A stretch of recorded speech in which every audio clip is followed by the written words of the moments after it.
একটি উদাহরণ দিলেই বুঝতে পারবেন বিদআতের ভয়াবহতা কত বেশি। একজন অভাবী মানুষ, তার কাছে টাকা পয়সা নেই, তার সদাইয়ের প্রয়োজন, বাজারের প্রয়োজন। দোকানদারকে গিয়ে বলছে, ভাই আমার কাছে টাকা নেই, আমাকে বাকিতে সদাই দেন। দোকানদার যদি ভালো হয় তাকে কিন্তু বাকিতে সদাই দিয়ে দিবে। পক্ষান্তরে একজন ব্যক্তি জাল টাকা নিয়ে গিয়েছে, বাজার করেছে ব্যাগ ভর্তি করে, দোকানদারকে টাকা দিয়েছে জাল। দোকানদার ওই ব্যক্তিকে কি বলবে বলুন তো? আচ্ছা ভাই, আপনার কাছে টাকা নেই, আপনি জাল টাকা নিয়ে এসেছেন, সমস্যা নেই, বাজার নিয়ে চলে যান, এই কথা বলবে? নাকি তাকে ধরে, বাজার তো দিবে না, দিবেই না, পুলিশ খবর দিয়ে পুলিশের হাতে ধরিয়ে দিবে, জেলখানার ভাত আপনাকে খাওয়াই ছাড়বে। এই নকলবাজ। ঠিক আপনি যদি দুনিয়ার জগতে খুব বেশি আমল না করতে পারেন, রাসূলের তরিকা অনুযায়ী সামান্য আমল করেছেন, এই আমলের বিনিময়েও হলেও আপনি কিয়ামতের দিন মুক্তি পেতে পারেন। আর যদি ওই জাল টাকার মতন জীবনে যা কিছু করলেন সব কিছুই বিদআত, সব কিছুই জাল আমল, ওই জাল টাকা দিয়ে ওই ব্যক্তি যেমন সদাই পেল না, আরো বিপরীতে তাকে জেলে যেতে হলো। ঠিক আপনি নকল আমল করার কারণে, বিদআতযুক্ত আমল করার কারণে জান্নাত তো পাবেন না, পাবেনই না, আপনাকে ওই আমলের কারণে জাহান্নামে চলে যেতে হবে।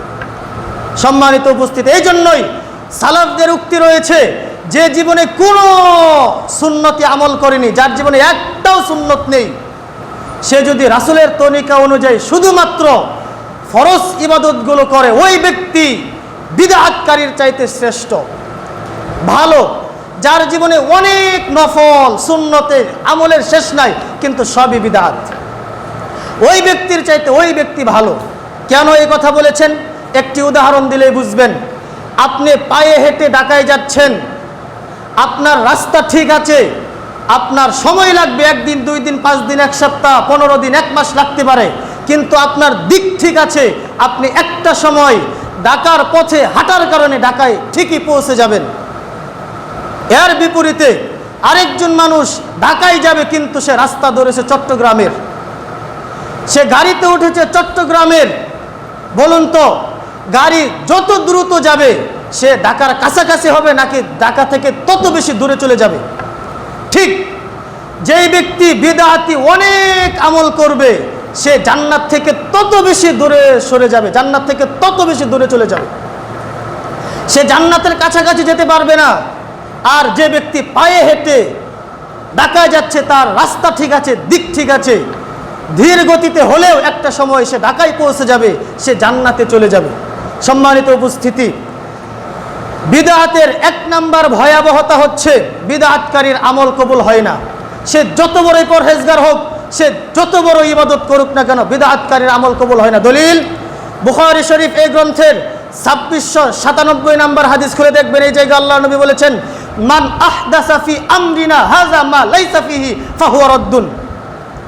কোন ব্যক্তি যদি দিনের মধ্যে শরীয়তের নামে এমন কোন ইবাদত করে যেটা আমার শরীয়তের মধ্যে নেই, তাহলে তার সেই আমল, সেই কাজকে প্রত্যাখ্যান করা হবে, প্রত্যাখ্যানযোগ্য তার সেই আমল, তার সেই আমলকে তার বুকে ছুঁড়ে মারা হবে। শুধু তাই নয়, মুসনাদে আহমদ এই গ্রন্থের 25511 নম্বর হাদিস খুলে দেখবেন। এই জায়গায় আল্লাহর নবী বলেছেন, মান আমিলা আমালান, যে ব্যক্তি এমন আমল করলো লাইসা আলাইহি আমরুনা, সেই আমলে আমার তরিকা নেই, আমার নির্দেশ নেই, আমার নীতি নেই, ফাহুয়া রাদ্দুন, তাহলে সেই আমলটা হচ্ছে প্রত্যাখ্যানযোগ্য। বিদআতকারীর আমল আল্লাহ রাব্বুল আলামিন কবুল করেন না, সে যত বড়ই পরহেজগারিতা দেখাক না কেন, সে যত বড়ই আমল করুক না কেন, বিদআতকারীর আমল আল্লাহ রাব্বুল আলামিন গ্রহণ করেন না, কবুল করেন না। এই হচ্ছে বিদআতের 1 নাম্বার ভয়াবহতা। বিদআতের 2 নাম্বার ভয়াবহতা হচ্ছে বিদআত করার মাধ্যমে নবী মুহাম্মদুর রাসূলুল্লাহ সাল্লাল্লাহু আলাইহি ওয়াসাল্লামকে 2 ভাবে অপমান করা হয়। 1, বিদআতকারী সে নিজেকে এটা প্রমাণ করছে যে সে আল্লাহর নবীর থেকেও বেশি পরহেজগার, নাউজুবিল্লাহ। 2, সে এইটা বোঝাতে চাচ্ছে নবী মুহাম্মদুর রাসূলুল্লাহ সাল্লাল্লাহু আলাইহি ওয়াসাল্লাম রিসালাতের দায়িত্বে খিয়ানত করেছেন, নাউজুবিল্লাহ। তিনি বোঝাতে চাচ্ছেন একজন ব্যক্তিকে কবরে দেওয়ার পর সবাই হাত তুলে মুনাজাত করতে হবে সম্মিলিতভাবে, এইটা জিবরিল নিয়ে এসেছিল, আল্লাহর নবী নিজ থেকে এটাকে দেন নাই, তার রিসালাতের দায়িত্ব খিয়ানত করেছেন, নাউজুবিল্লাহ। আপনার হুজুর বিদআত করে মানে আপনার হুজুর আল্লাহর নবীকে এইভাবে অপমান করে থাকে। এই হচ্ছে বিদআতের 2 নম্বর ভয়াবহতা। বিদআতের 3 নম্বর ভয়াবহতা হচ্ছে যে ব্যক্তি বিদআত করলো সে ইসলামের পূর্ণতাকে অস্বীকার করলো। দলিল পবিত্র কোরআনুল কারীমের 6 নম্বর পারার 6 নম্বর পৃষ্ঠা সূরাতুল মাইদা 3 নম্বর আয়াত খুলে দেখুন। আল্লাহ রাব্বুল আলামিন এই জায়গায় বলছেন, আল ইয়াউমা আকমালতু লাকুম দীনাকুম, আজ আমি তোমাদের জন্য দিনকে পরিপূর্ণ করে দিলাম। মিশকাত শরীফ এই গ্রন্থের 5300 নম্বর হাদিস খুলে দেখুন। এই জায়গায় আল্লাহ নবী বলেছেন, লাইসা মিন শাইইন ইউকাররিবুকুম ইলাল জান্নাহ ওয়া ইউবাইদুকুম মিনান নার ইল্লা ক্বাদ আমারতুকুম বিহ। পৃথিবীতে এমন কোনো কাজ নেই, এমন কোনো আমল নেই যা আমি তোমাদেরকে বলিনি যে আমলের মাধ্যমে তোমরা জান্নাতে যাবা। এমন কোনো নিষেধ নেই যা থেকে তোমাদেরকে আমি নিষেধ করিনি যেই নিষেধ থেকে বেঁচে থাকার মাধ্যমে তোমরা জাহান্নাম থেকে মুক্তি পাবা। নবী বললেন, জান্নাতে যাওয়ার জন্য আমি তোমাদের জন্য সব আমল বলে দিলাম, সব কিছু বলে দিলাম। জাহান্নাম থেকে মুক্তির জন্য সব কিছু থেকে তোমাদেরকে নিষেধ করে দিয়েছি। আল্লাহ বলছেন, তোমাদের জন্য দিনকে আমি পরিপূর্ণ করে দিলাম। এর পরেও আপনার হুজুর যদি মৃত ব্যক্তিকে কবর দেওয়ার পরে সম্মিলিতভাবে হাত তুলে মোনাজাত করে, তাহলে বলুন আপনার হুজুর প্রকারান্তরে ইসলামের পূর্ণতাকে অস্বীকার করছে। একজন ব্যক্তি মৃত্যুবরণ করার পরে 3 দিনা 7 দিনা 40 ওই ব্যক্তিকে কেন্দ্র করে সবাই ঐক্যবদ্ধভাবে সম্মিলিতভাবে মোনাজাত করা মানে আপনার হুজুর ইসলামের পূর্ণতাকে অস্বীকার করছে। সম্মানিত উপস্থিতি, তাহলে বিদআত যে ব্যক্তি করবে সে ইসলামের পূর্ণতাকে অস্বীকার করবে। এই হচ্ছে বিদআতের 3 নম্বর ভয়াবহতা। বিদআতের 4 নম্বর ভয়াবহতা হচ্ছে বিদআতকারীর তওবা আল্লাহ রাব্বুল আলামিন কবুল করেন না যতক্ষণ না পর্যন্ত বিদআতকারী ওই বিদআত থেকে ফিরে না আসে। দলিল সহিহুত তারগিব এই গ্রন্থের 54 নম্বর হাদিস। আল্লাহ নবী বলেছেন, ইন্নাল্লাহা হাজাবাত তাওবাতা আন কুল্লি সাহিবি বিদআতিন হাত্তা ইয়াদা বিদআতাহু। একজন বিদআতকারী বিদআত না ছাড়া পর্যন্ত ওই বিদআতকারীর তওবা আল্লাহ রাব্বুল আলামিন কবুল করেন না। বিদআতের 5 নম্বর ভয়াবহতা হচ্ছে বিদআতকারী কিয়ামতের দিন হাউজে কাউসারের পানি পান করা থেকে বঞ্চিত হবে। দলিল বুখারী শরীফ এই গ্রন্থের 6583 নম্বর হাদিস এবং 6584 নম্বর হাদিস খুলে দেখবেন। এই জায়গা নবী মুহাম্মদুর রাসূলুল্লাহ সাল্লাল্লাহু আলাইহি ওয়াসাল্লাম বলেছেন, আনা ফারুতুকুম আলাল হাউদ, কিয়ামতের দিন আমি আগে আগে হাউজের কাউসারের নিকট চলে যাব। আমি হাউজে কাউসারের সামনে থাকব। মান মাররা আলাইয়া, যারাই আমার সামনে দিয়ে যাবে শারিবা, তারাই হাউজে কাউসারের পানি পান করবে। মান শারিবা লাম ইয়াজমা আবাদা, যে একবার হাউজে কাউসারের পানি পান করবে সে জান্নাতে যাওয়ার আগ পর্যন্ত আর কোনো সময় পিপাসার্ত হবে না। এরপরে আল্লাহ নবী বলছেন, এমন একদল লোক আমার সামনে চলে আসবে, আরিফুহুম ওয়া ইয়ারিফুনানি, তাদেরকে আমি চিনব, তারা আমাকে চিনবে।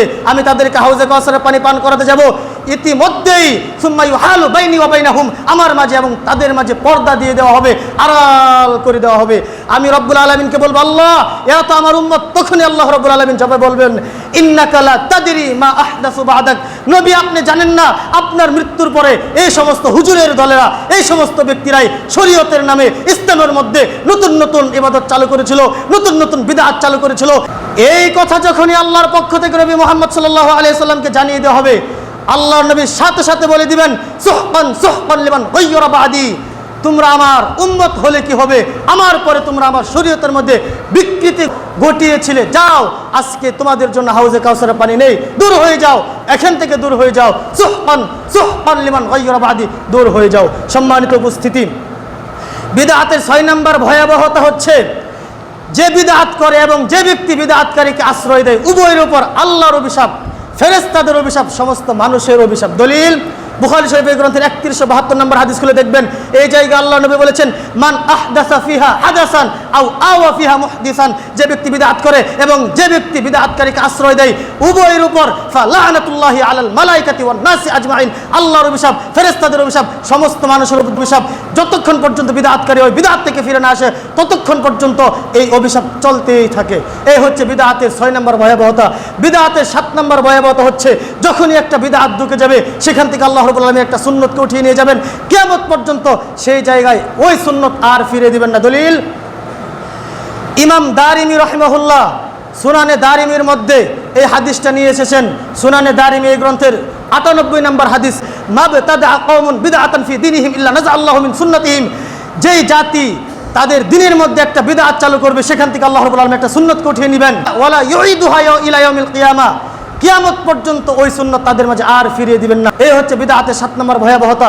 8 নম্বর ভয়াবহতা হচ্ছে যে ব্যক্তি বিদআত করবে তার ঠিকানা জাহান্নাম। দলিল আবু দাউদ, তিরমিজি, নাসাই 3 গ্রন্থ মিলে একটা হাদিস বর্ণিত হয়েছে। আবু দাউদ শরীফের গ্রন্থের 4607 নম্বর হাদিস খুলে দেখবেন, এই জায়গায় আল্লাহ নবী বলেছেন ওয়া কুল্লু বিদআতিন দালালা, প্রত্যেক বিদআতে হচ্ছে ভ্রষ্টতা, ওয়া কুল্লু দালালাতিন ফিন্নার, আর প্রত্যেক ভ্রষ্টতার ঠিকানা হচ্ছে জাহান্নাম।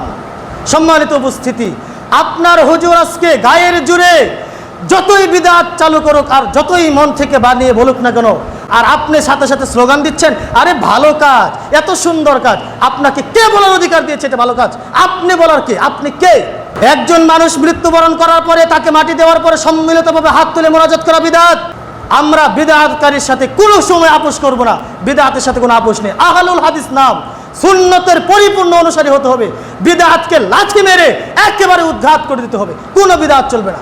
সম্মানিত উপস্থিতি, আল্লাহ রাব্বুল আলামিন আমাদেরকে সকলকে কোরআন এবং হাদিস অনুযায়ী আমাদের প্রত্যেকটা আমল করার তৌফিক দান করুন।